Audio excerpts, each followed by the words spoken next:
Welcome to the Ask Brien podcast radio show, where you'll hear from some of the most successful founders and CEOs of businesses and startups, sharing their best advice for success and even some stories on how their mistakes actually make them even more successful. Now, here are your hosts, Brien and Traci. Welcome. You're listening to KHTS 1220 and 98.1 FM.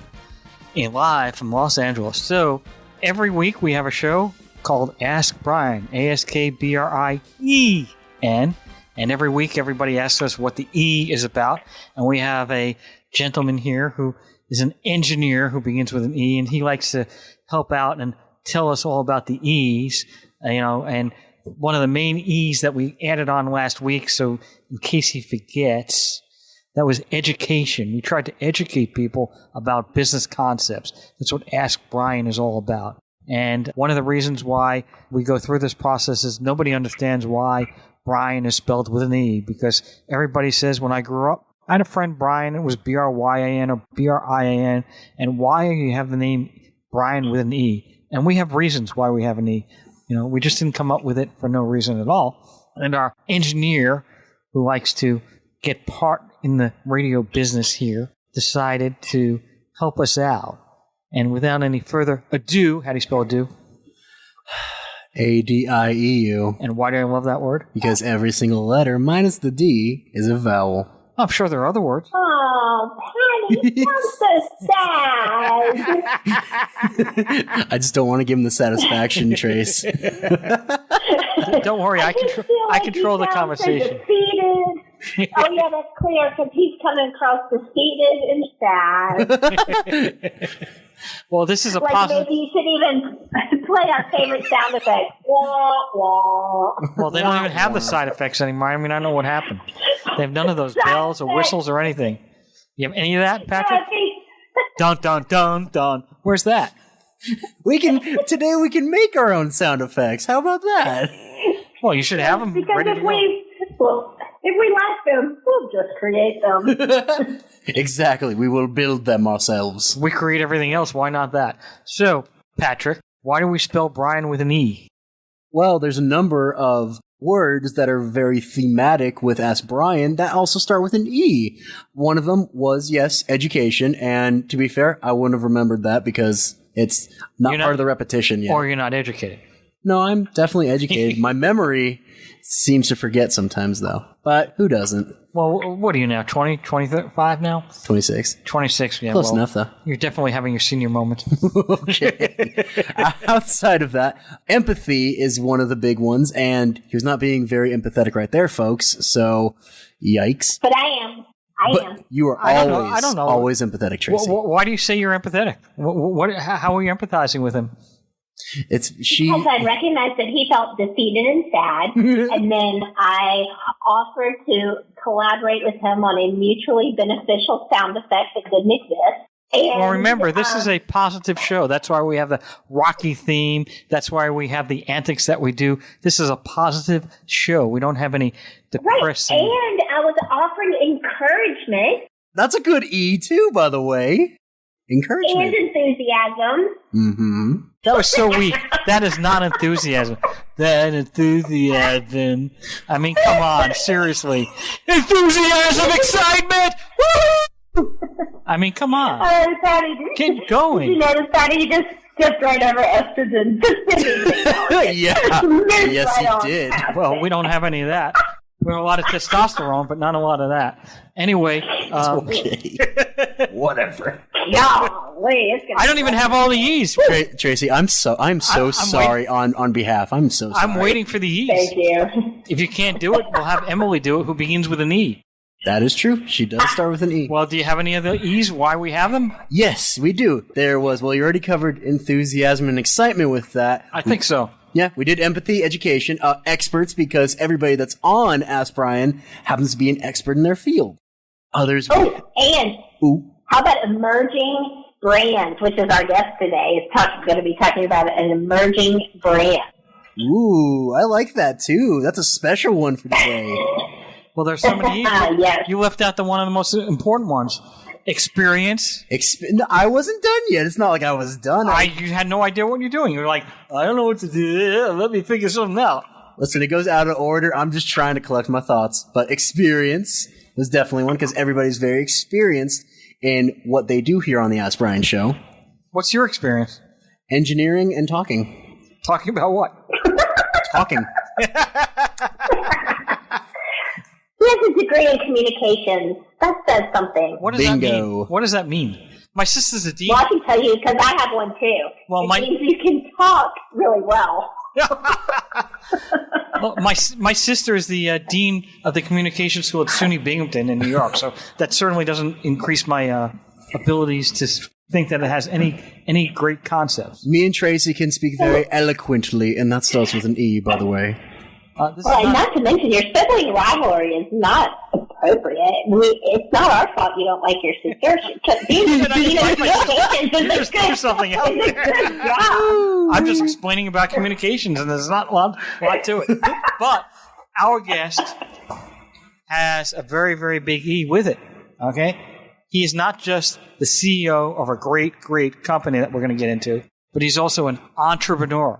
An entrepreneur is really what Ask Brien is all about. We are trying to help people, educate people, and teach them how they can create their own business from nothing and make something out of it. So, without any further ado, like to be called Mr. Brooks, or by your first name, or how do you want to do this? Yeah, you can just call me Wade, my first name. Okay, Wade. If you had an E, it would be better, but we'll go with the W. So, the W, by the way, is good for win. Because I like win-win situations. There you go. Yes, absolutely.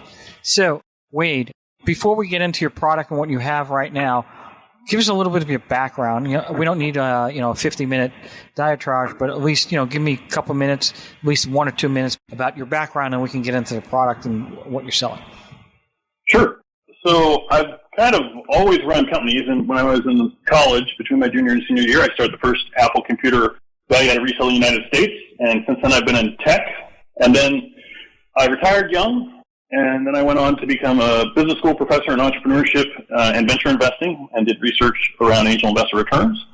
And then I got asked to start a company again. I spent a little time in New Zealand teaching there, and then when I came back, this opportunity presented itself. I was an advisor to LivBar, and as I looked at the product, I thought, this is amazing. Let's raise some money, and let's take this brand nationally. So that's kind of my background. So LivBar started when? It started in 2012. It was founded by Jan and Gabe Johansson. And Jan's a nutritionist, and she's still a practicing nutritionist. She didn't mean to start a bar company. She just couldn't find any good bars for her customers down the aisles. They're mostly candy bars or had candy bar characteristics. And so she made this, and then all of a sudden it started selling like crazy locally. And, they ran it for a number of years and then really needed some funding to get it off the ground and take it nationally. We're now in all 50 states and Hong Kong. So we've grown quite a bit over the past, even through COVID, over the past year.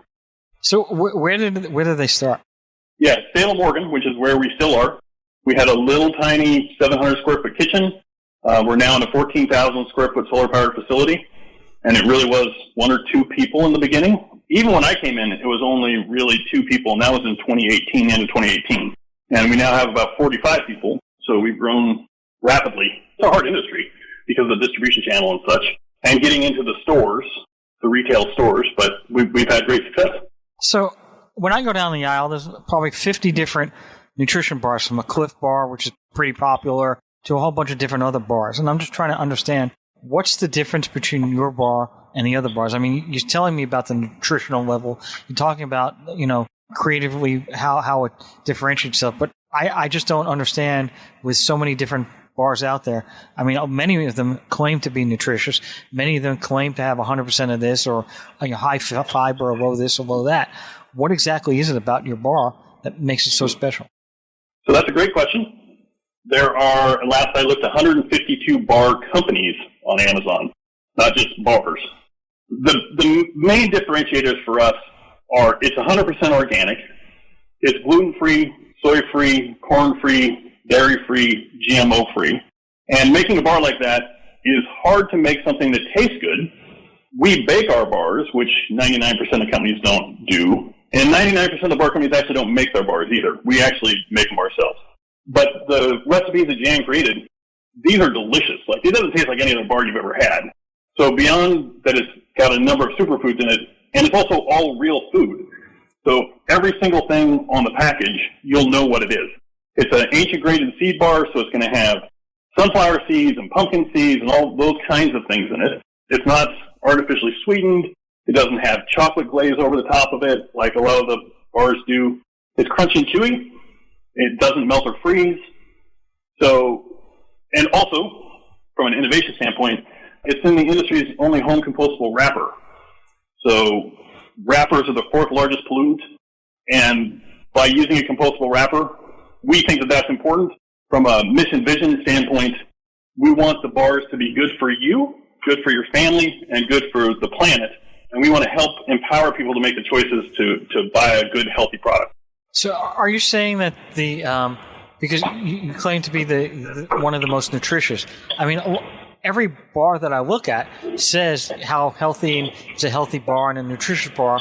And you're right. When I've read the ingredients, I could probably have a Milky Way and probably be in better shape, nutrition-wise. So I'm just trying to understand, how is it that all these companies out there are making these claims to be so nutritious and, this is great to have and, if you got to skip a meal, just have the bar. How are they doing that and looking, with a straight face? Yeah, I don't know how much they care about about being honest. I mean, it is a real problem in our food system in general. I mean, we know that sugar is problematic, causes diabetes, cancer, and yet the sugar industry for a long time, nobody called them out. So there's a lot of powers that be in that space. I know because we've worked with different PR firms over time who we don't work with anymore, but their job was to basically take something that wasn't healthy and tell people it was healthy. To give you an idea, Kind Bar is the largest nutrition bar in the space. They just got bought for $5 billion by Mars Corporation. Mars makes Snickers and M&M's. So that kind of tells you right where that space is. Well, of course, M&M's, Mars and Mars. That's what Mars is. Right. Now, Kind Bar, so does that have nutritional value on the Kind Bar? Well, it is. It's more of a candy bar, really. Right? I mean, it's chocolate glazed. It's got, a lot of sugar in it. It has nuts, but it really is more on the candy side than it is on the nutrition bar side. And that's with most of them. And so part of what we feel our obligation is to educate people about all this kind of industrial food complex things that people are saying are good for you. But when you really look beneath the wrapper, it really is just a candy bar. Okay, so you came in the company, 2018 or 2017? Or 19? 2018. 2018. So when you came to the company, how many people were working there? Really one. Okay. One plus me. All right. And now you have a 14,000 square foot spot, and you've got a lot of, 40, 45 people working for you. So how did you grow the business? I mean, obviously, when you've got 1-2 people, that's quite a jump to get to 40, 45 in a couple of years. How did you do that? Yeah, so we had a lot of things going for us already that would have taken a lot of time to do. We had the recipes were already done, the packaging, the branding, that stuff was good to go. What we really needed to do was grow distribution, grow our manufacturing capability, grow our bakery, and add people and get basically from a local Salem, we're in Salem, Oregon, into stores from Salem, Oregon, into stores on a national level. In part, it's a very, very hard thing to do in this space, but you have to raise money to do it. It's possible to do it over a very long period of time without raising money, but part of the reason for me coming in was looking at this as an opportunity and saying, this can be an awesome big national brand. You just need some money. And so we raised a couple different rounds of money. I think so far we've raised about $4 million. And so that helps you grow. It helps you get in distribution. It helps you bring in the right people to help make your sales pitches, to help get the equipment you need to manufacture the product. So that's the trajectory that we're on. And how many stores are you in right now? We're in a couple thousand stores. We're in every state of the nation and Hong Kong. Hong Kong. Now, most people they would say they'd be in Canada or Mexico, or Europe. I mean, Hong Kong is like kind of a completely different area. I mean, how do you even get the product to Hong Kong? I don't even know how this happened. We have a broker somewhere who has some store that they know the people who were there and they ship the product up and we sell in Hong Kong. So it's an anomaly. It's not something that we went after. I would say for most brands, going international is a huge complication and not something you really want to do initially. Even in Canada, you have to have the labels in 2 languages. So it does make it harder.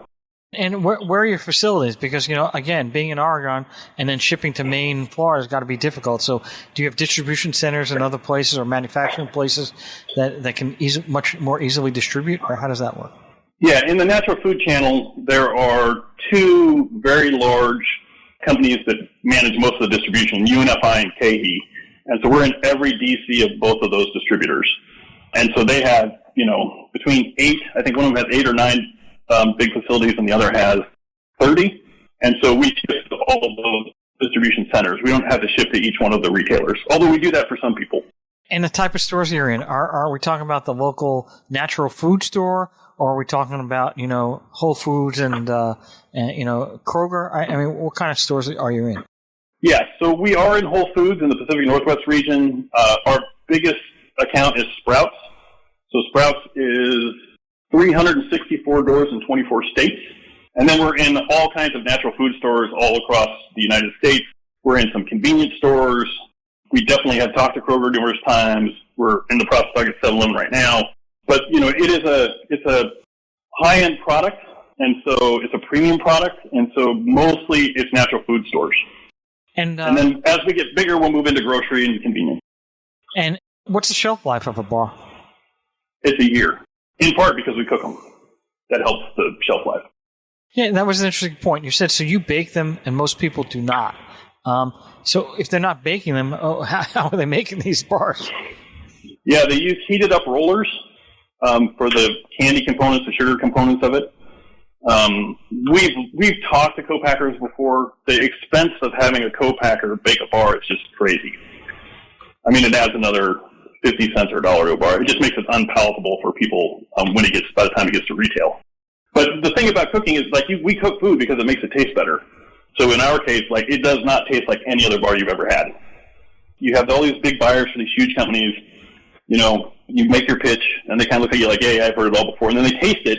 Their faces light up, and they're like, yeah, this really doesn't taste like anything I've ever had. We're like, yeah, it's amazing. Well, the engineer here is salivating, and he's saying, when am I going to get my bar?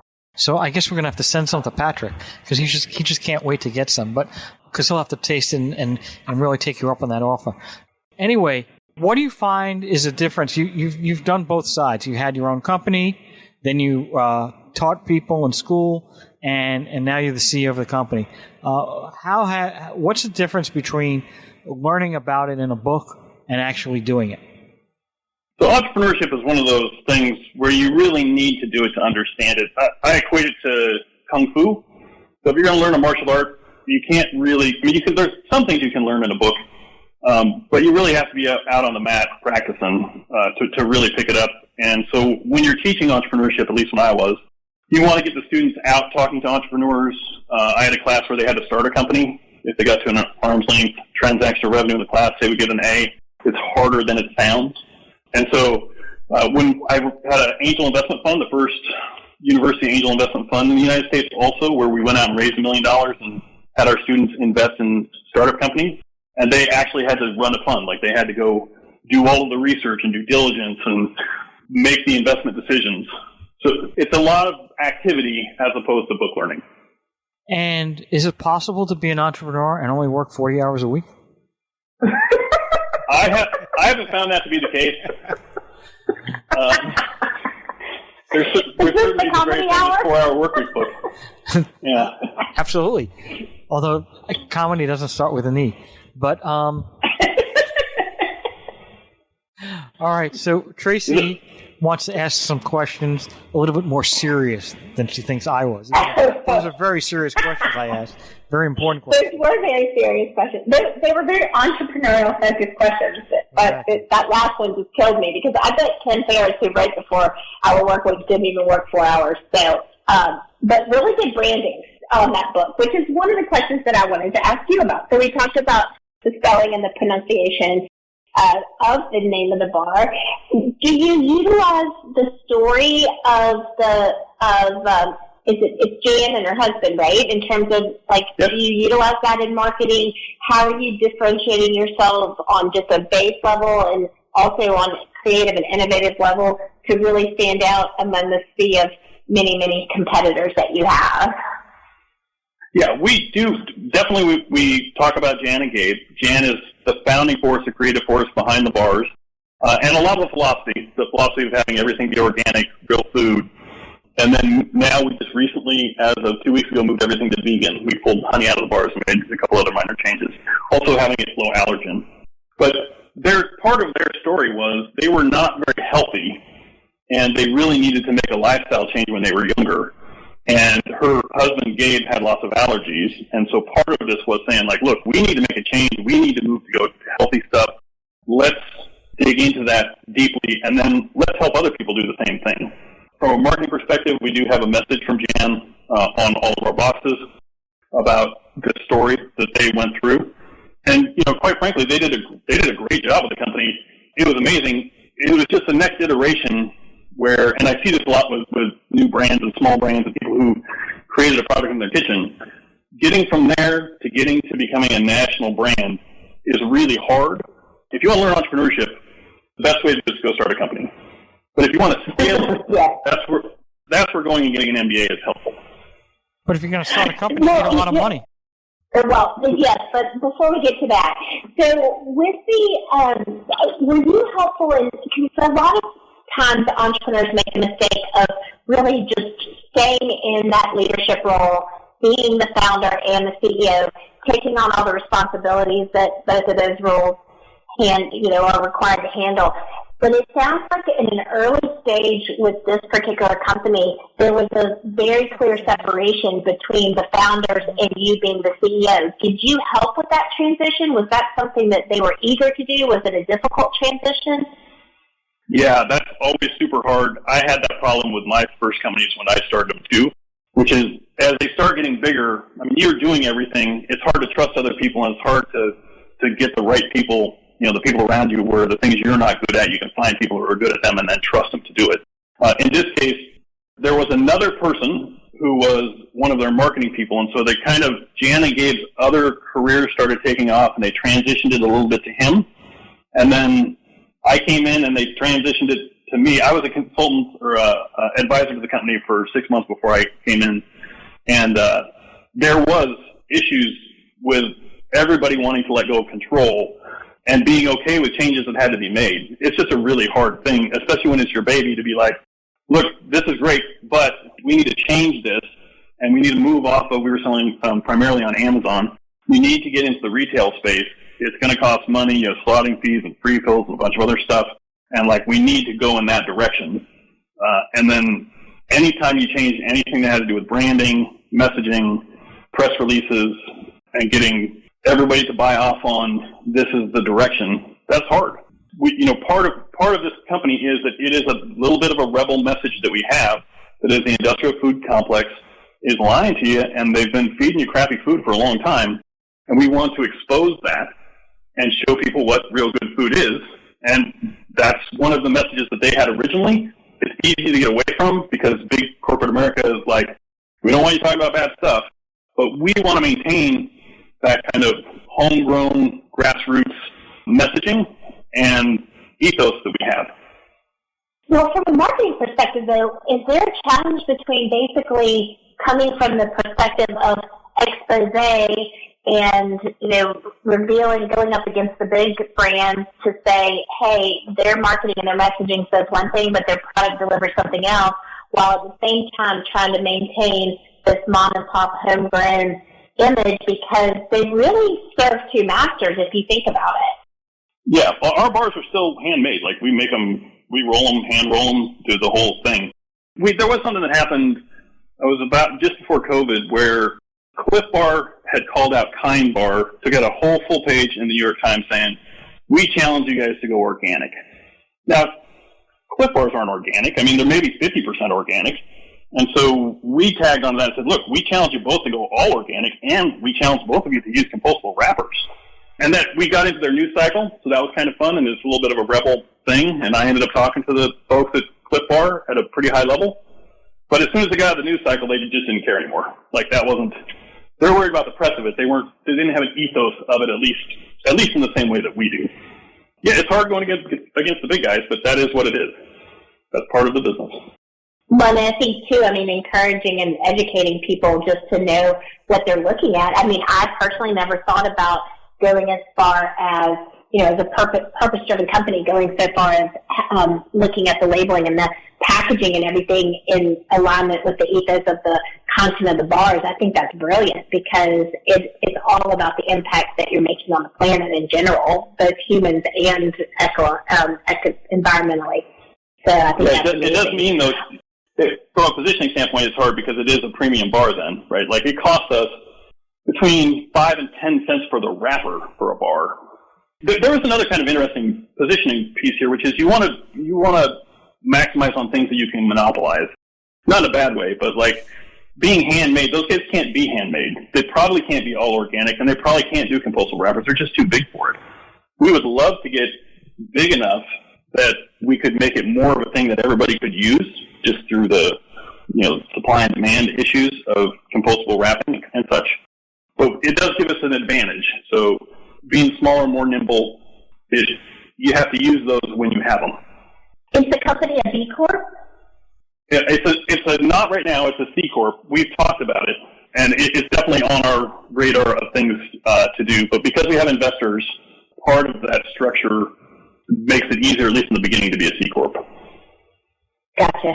Well, let's talk about the investors. So how difficult was it to raise the money needed, and are you still continuing to need more funds, and where would those funds be allocated? Yeah, great question. We have raised a couple of rounds of money. Mostly at the early stages like this, you're talking to angel investors. They have to be accredited investors. And most of the people either knew me, and so they're coming in because of my background and the companies I've sold before and them being involved in those. Or we have over half of our investors are people who really know LivBar, who Jan and Gabe, understand what the brand's trying to do, love the brand itself. As we grow bigger, there will probably be a crossover point where we're going to have to decide if we're going to grow organically or if we're really going to do like a venture capital round where you basically have a small fire and they come in and say, look, we're going to dump a ton of gasoline on this fire, which is they want to put tons of money in it to grow it faster, bigger. That's not always the greatest thing for the current investors. It kind of depends what it looks like down the road. So it's just, stuff that is my area of research expertise in angel investor returns and venture returns. So, we have to be methodical and make good decisions around those things. Most companies don't have that kind of a background. Most of them are, and I didn't certainly when I started my first companies, where you're just, you start a company and you're growing the thing, and all of a sudden people want to put money in, and now there's solution, and, it gets complicated quickly.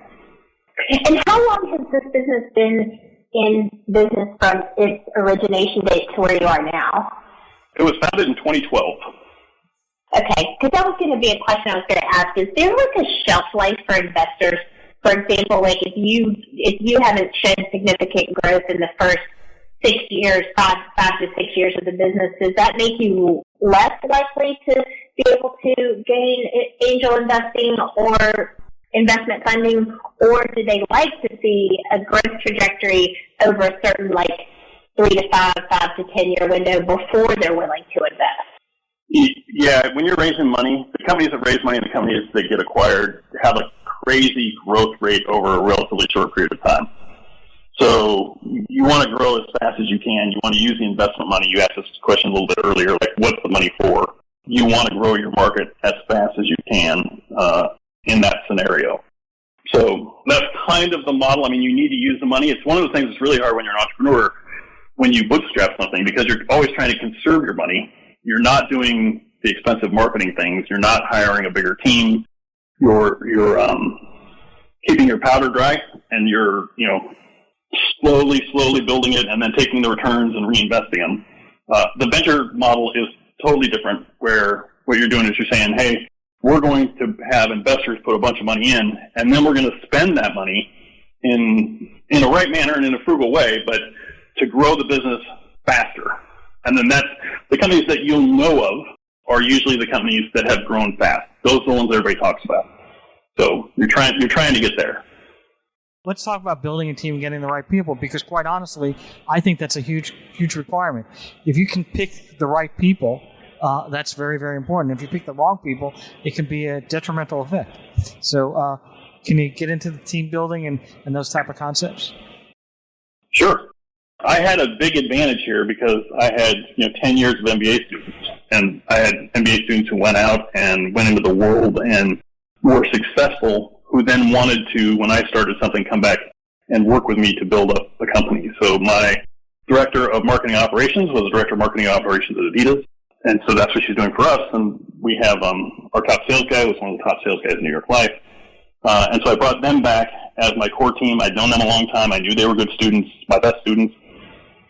And then, it's the most important thing you can do. It's really hard when you have, and this might sound somewhat conceited as a company, but it's really not meant that way, which is it's hard to find people who are A players, who are very good, who don't worry about people kind of when you hire them that are going to take over their positions or anything. But if you have that team, that really doesn't work well for people who aren't A players. People aren't very patient.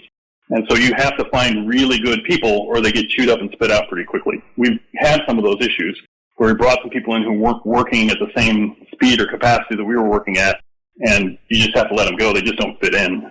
But, the team, if you can find a team of A players, it's what you get from somebody with that caliber is 10 times what you would get from somebody who's just kind of coming in, doing their job, and going back home. People are thinking all the time about innovative things they can do. They have a passion for it. But especially during COVID, it's been really hard finding good people. That's one of the other things when you're talking about the growth and the growth trajectory. It's been crazy hard to basically have this amazing growth trajectory and then for 18 months have everything slow down and now start picking back up. We've been growing over that time, but it's been really hard for people, especially emerging brands, because you can't sample in stores. We are doing it now, but you couldn't for a long time. What about company culture? Because isn't that tied into that whole concept about finding the right people, that you have to they fit the culture that you have? Yeah, for sure. We have a great culture. Our culture it's a very flat organization, and it's a very open organization. So, in part because I've trained my top generals on entrepreneurship and venture investing. So, things that you normally wouldn't share with some of your management team on the fundraising side and some of the other things, we openly talk about all of those things. You do have to be careful because when you're talking about those kinds of things with different employees, that might confuse them. Or, there are a lot of people who just want to come in and do their job. And if you start talking about, here's strategies and we're doing that and this other thing, sometimes they just get agitated about it. And so just be careful, but you want a very strong management team who can then have those discussions with the people who report to them. And then, we want the place to be fun. It's been hard with COVID because everybody's a little bit just generally depressed, but it needs to be fun. You need to enjoy your job. You need to be making a good product, something that you really feel good about. And so we have a big advantage on that front, just because of the type of product that it is. And do you eat the LivBar? I do. I gotta ask. You have any cells on them if you don't eat it yourself, right? I eat them with coffee every morning. They are delicious. I love it. What if he said no? That would have been terrible. Well, he would have had this conversation. I don't know. Anyway, Traci, we've got about a minute and a half, 2 minutes, so go ahead. Yes, thank you. Okay, I'd just like to dig in. You've mentioned your professional expertise in terms of being a professor. What are some of the challenges, if you could in a nutshell, what are some of the challenges that you've seen your students face, entrepreneurs face, and how can they overcome some of those? Just super quick, top 3 maybe. Yeah, the biggest one is that you need to get feedback from customers. You can't just sit in a room and come up with these great ideas and think it's going to work. I think it was Mike Tyson who said, everybody has a game plan or a fight plan of what they're going to do until they get punched in the face. And it's maybe a horrible analogy, but that's really what happens, which is you come up with all these great ideas and all the financials and everything else, and you go out to the market, and the market's like, yeah, I don't like it. I'm not interested. I'm not going to buy it. And so you need to have that repetitive feedback. That's the biggest thing in entrepreneurship is going to the customer, talking to the customer, and having the customer come back and tell you what they like and what you want to change, and you have to take that to heart, and you have to make those changes, or you kind of have to get out of the business and do something different. And That's the biggest being one. said, but isn't building the plan probably the hardest part for a visionary entrepreneur? I feel like that is a big struggle sometimes, is even building the plan before you get punched in the face. Yes, so plans aren't like they used to be. There was a book called Getting to Plan B that came out. I think Kleiner Perkins guys wrote it. And generally, people aren't following plans or writing plans. As a venture capitalist investor, we don't see plans like we used to. It's more, give us the pitch deck. Thanks a lot. I hate to do this to you, but the show is over, and we got to take a... Thank you very much. I told you. No worries. Thank you. Thanks a lot. Thank you for tuning in to the Ask Brien radio show. You can listen to us every Thursday on KTHS AM 1220 and FM 98.1 or via Facebook Live or anytime wherever you listen to your podcasts. Visit AskBrien.com to join the conversation and ask us your business questions, and we'll answer them on our next episode. That's AskBrien.com.